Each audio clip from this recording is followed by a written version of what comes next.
Sequential method. I will begin the presentation of the technique with the words of my colleague. The state of the art is not one thing. It is not the fastest production, the lowest transaction rate, powered, manual, sharp, dull. It is not one device, one technique, or one surgeon. It is the sum of all these. It is the result of the collective effort viewed at a point in time. What are the components of better extraction harvesting? Graft quality, minimal scarring, the ability to reach every follicle in the safe donor area, the ability to effectuate follicle selection, partial transaction, and final donor homogenization. I believe that the key word is control, to maintain control in the hands. The patient is in a sitting position and the surgeon is either in standing or in a sitting position. The surgeon holds the punch and forceps in both hands at the same time. The non-dominant hand penetrates by punch under the control of the pointing dominant hand. The first penetration is perpendicular to the skin surface in order to obtain a clean circular cut by an axial pushing force and by a semicircular rotation. After passing through the epidermis, then the position of the punch is adjusted according to the follicle direction. The dominant forceps hand, one graft at a time in rapid sequence, accomplishes sequential harvesting. This is to provide an opportunity to control the transaction and graft quality each time and adapt the punch size or angle to the changing diameters and directions. Why is the patient in a sitting position? Because the original single follicles for leading front line are predominantly located in the temporal zones. Because in a sitting position and utilizing a smaller punch size, the punch direction can be adapted according to the angle of the follicle. This allows both the patient and the physician better comfort than other positions. In the synchronized video, it is evident that the follicles are sometimes at different angles. The sitting positions enables the physician to adapt and better pinpoint the graft more quickly. In a sitting position, the physician can access the long-haired donor photos during the extraction to effectuate a better harvesting plan, while another physician can simultaneously perform extractions on the opposite sides. Why is the first penetration perpendicular to the skin surface? The real focus of the state-of-the-art surgery is donor management and preservation. Attempts are being made by all to minimize punch diameters without damaging graft quality, thus creating smaller scars in the donor area. If penetrations occur at a perpendicular angle to the skin surface, the smallest perfect circle cut is obtained within the boundaries of the punch size used. Angle changes incur an elliptical scar. As you can see in the animation, according to your penetration angle, you will get a bigger scar than a circle.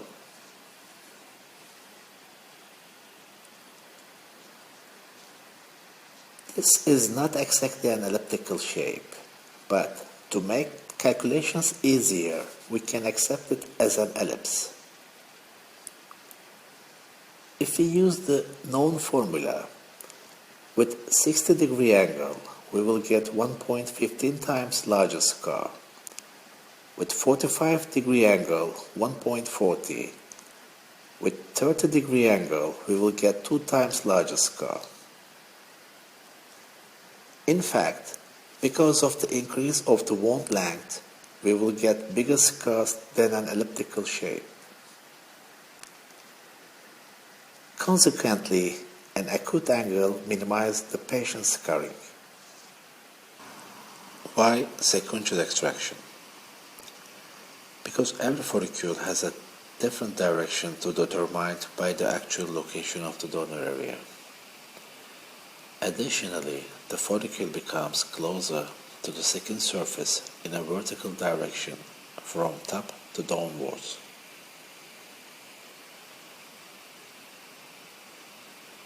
If a transaction rate or graft quality is to be properly controlled, then the best method to accomplish this is to check each and every graft after each penetration.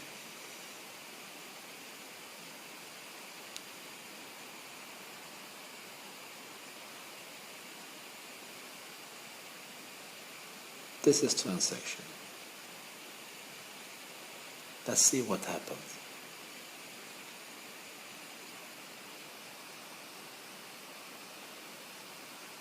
Once a transaction has been established, the penetration angle of the punch can be adapted easily.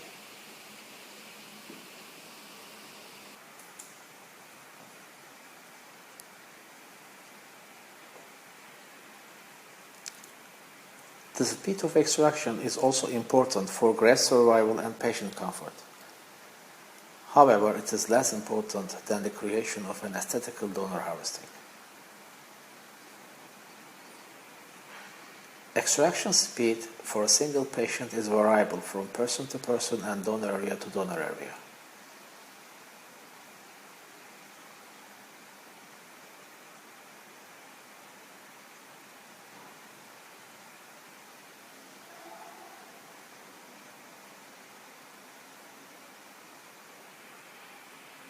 Even with the same patient, it's not possible to keep the same speed during the harvesting.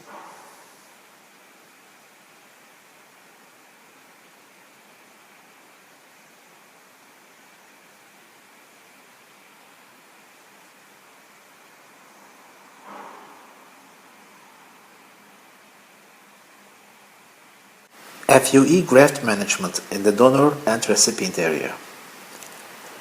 As hair surgeons, we are all aware that there is no perfect hair transplant. We are all attempting to create better illusions with a more natural looking result. And that result is more important than creating higher density through transplantation. After FUE, the definition of hair transplant has changed. The new definition is a homogenization of both donor and recipient areas in order to create an optimal aesthetic appearance.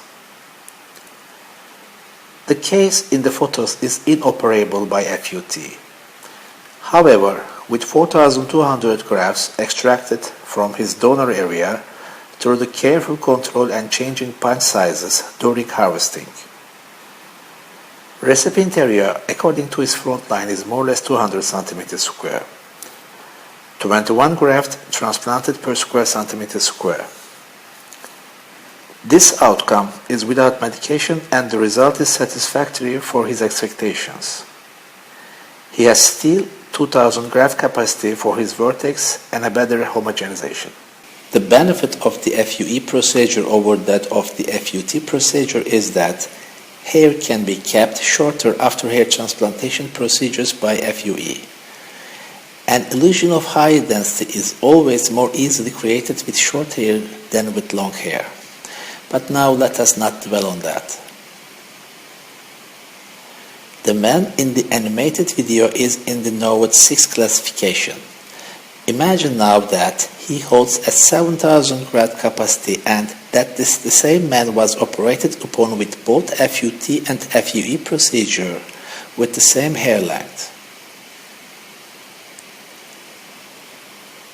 As you can see from the animated result photos, at the right side, the loss of density in the donor area coupled with the homogenization of the donor and recipient areas creates a more aesthetic appearance through FUE. Since the brain classifies boldness based on the densities of different areas, homogenization helps create an illusion. But at the left side, since there is a greater difference in density between the donor area and recipient area, boldness will be more visible. Donor management. Traditionally, 50% of original density was enough to have a good-looking coverage. This information can be applied for both donor and recipient areas. But there are much criteria related to one another that must be addressed. This patient is transplanted. His density looks homogeneous with long hair, but his hair is wavy, 60-65 micron diameter in caliber with good color contrast between the skin and hair. When we have shaved his hair shorter, you can see the density of transplanted portion 45 follicular unit per square centimeter, but original density is 100. So when evaluating a donor area, the same criteria can be applied. For the donor management, we should take care of the area of the safe zone in the donor, density of the donor, calculated density of the donor, hair caliber in different parts of the donor, type of hair, the contrast between the hair and skin color, family history of hair loss, the donor capacity finally. I hope no one will find a solution for hair loss in the future. But if we have a chance to survive until 150, most probably we will all be at a 10 in Norwood classification, even those who have been transplanted. In summary, the safe donor area is the most unpredictable criteria of donor management because of androgenic alopecia, senile alopecia, diffuse unpatterned alopecia. I believe the family hair loss history is more valuable than our calculations at the moment. After evaluating all the parameters of donor area, we can make an extraction plan for the patient. Different parts of the donor can be used for different parts of the recipient area. We mostly use mid-occipital follicle for FUT procedures, but for the first front line, original single follicles with lower caliber create a more natural look. These follicles are mostly located at temporal and periauricular areas. Lower occipital area or splitting may be other options, but only as a second choice. This patient was complaining because of unnatural graft selections of his previous strip surgery. Some of his grafts were extracted and replaced with original lower caliber single follicles. These are other patient result photos of frontal area including temporal fringe.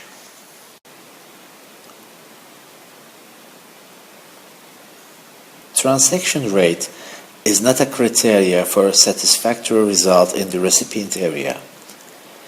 If we have an average of 2 hair per graft, it is possible to create natural looking illusion by balanced graft separation.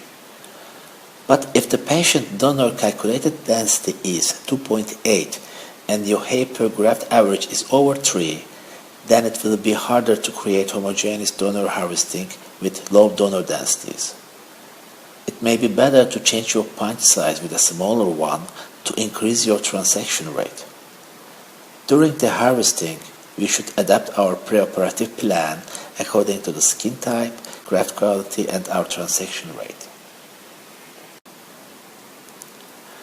Hair shaft angulation with respect to the underlying scalp is around 30 degrees at the first frontal hairline.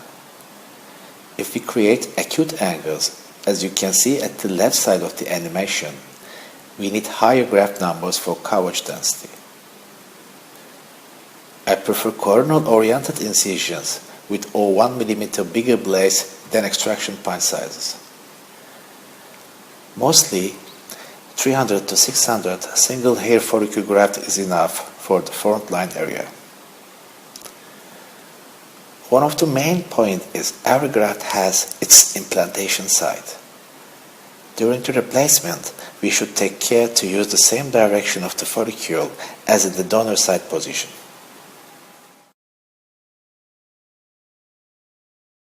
Istanbul was Constantinople, now it's Istanbul, not Constantinople. Been a long time gone, oh Constantinople still is Turkish delight on a moonlit night. Every gal in Constantinople lives in Istanbul, not Constantinople. So if you've a date in Constantinople, she'll be waiting in Istanbul.